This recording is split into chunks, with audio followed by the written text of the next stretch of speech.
Right, good morning, girls. Hope you had a great Easter, and I just want to carry on a bit. I'm a bit nervous to move on from the photoelectric effect just yet. I do want to just remind you that there is a task. I was going to give you the task last week, but I thought let me give you a little bit more time. So Wednesday is going to be the task. And then if you want to just watch this with me so that I can explain what's happening over here. And then you can do Think Tank 9.2 and Exercise 9.3. The pages have been loaded onto Google Classroom as well as on the D6. So yeah, that's there. And then Friday we're going to then start acids and bases. So I'm going to finish off photoelectric effect with you then. So this is a continuation of the IB paper 1 November 2018 9.2. So this is based on the energy levels. So I just thought I would do this with you. Okay, so the first thing I want to look at is obviously question 1 of this page. So the 4 emission lines P, Q, R, and S in a hydrogen spectrum are illustrated in the diagram. So what this means is that, remember, you've got what would have been the colors of the rainbow. Okay, but now because it's an emission line of specifically hydrogen, only these are being shown. Okay, so if you had a look here, they've said violets on this side, reds on this side. If we could see violet and red, that's where they would be. So we're looking at a bit of a reddish light over there, going over to more bluish, I would imagine, over there. Okay, so these would be individual lights or individual colors because of the light coming from hydrogen, which has been heated, or electricity running through, and it then breaks up into its specific spectrum and creates those lines. The rest of it, remember I said to you, are shadow. That's because of the absence of light. Okay, not black because it's absorbing all the light. It's the absence of light, so it's actually shadow. Okay, so let's just think about this. I just want to talk about this now. So imagine now this is violet. Okay, sorry, my things are being my cushion papers going all funny, and this is red. Okay, so I've got red and violet. Now, to help you remember, luckily this question actually carries on and you can identify which are highest wavelengths and which are lowest. But if it doesn't, I want you to remember that they've given violet and red. Now, remember, next to violet, no matter which side they've done it, okay, will always be UV. Let me just write this in black. Will always be UV. Don't you miss my pens? Okay. So because it's ultraviolet next to violet, okay? And next to red is always infrared. Just think about it, it makes sense. So infrared and ultraviolet. Now ultraviolet, you know, is very small. How do you know? Because ultraviolet penetrates the layer of your skin. That's why we try and stay out of the sun. So this will be a small wavelength. This will be a large wavelength. Okay, so you now know that P will have a small wavelength, smaller than Q, R, and S, and S will be the largest wavelength. And what do you remember? The inverse proportional to frequency. So we'll have a large frequency and a small frequency. So that really helps to identify this. Now remember, it doesn't always mean that they're going to put violet this side and red this side. They can swap them around. Okay, but always remember ultraviolet's on the side of, or on the side of violet that red isn't, and infrared is on the side of red that the violet isn't. Okay, it's just to help you. And you can remember your colors of the rainbow. Remember, it's Roy G. Biv.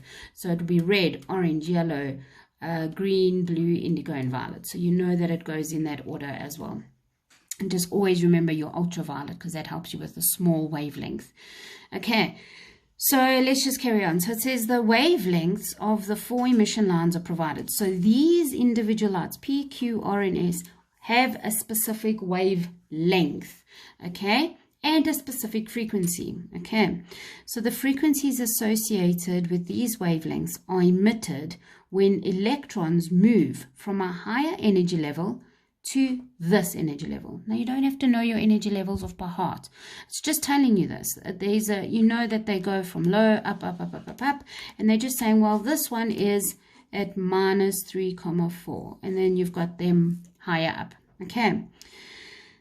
So calculate the value of the energy of the light associated with the emission line S. Okay, so the emission line S. So what do we know about emission line S? So we know that the wavelength is equal to 6,58. Don't forget to look at your units.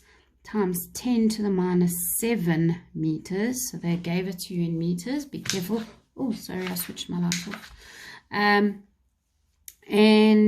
then we know the speed of light, because the speed of any electromagnetic radiation is always the same. 3 times 10 to the 8. It will be on your data sheet, meters per second. And we have Planck's constant, actually, which is 6,6 times 10 to the minus 34. Don't worry about the units for that. Okay, so that means that we can then use this equation.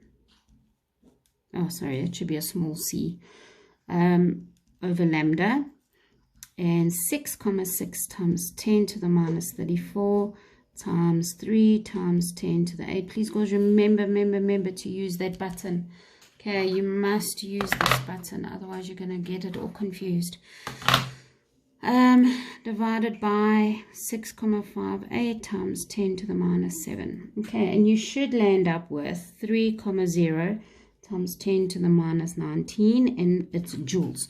So that we have worked out, if you have a wavelength of this magnitude, it will give off, it will be the photons that it makes it up will carry that much energy. Okay, which emission line is produced by the transition from the highest energy level to minus 3,4. So they said this was they all went from a higher energy level down to that one. Okay.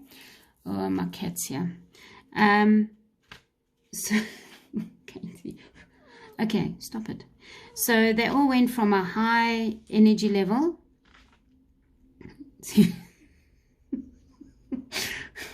Sorry, girls. This is what happens when you teach at home. Katie, go away. Katie, go away. Go away. Go away. Quickly, I'm nearly done.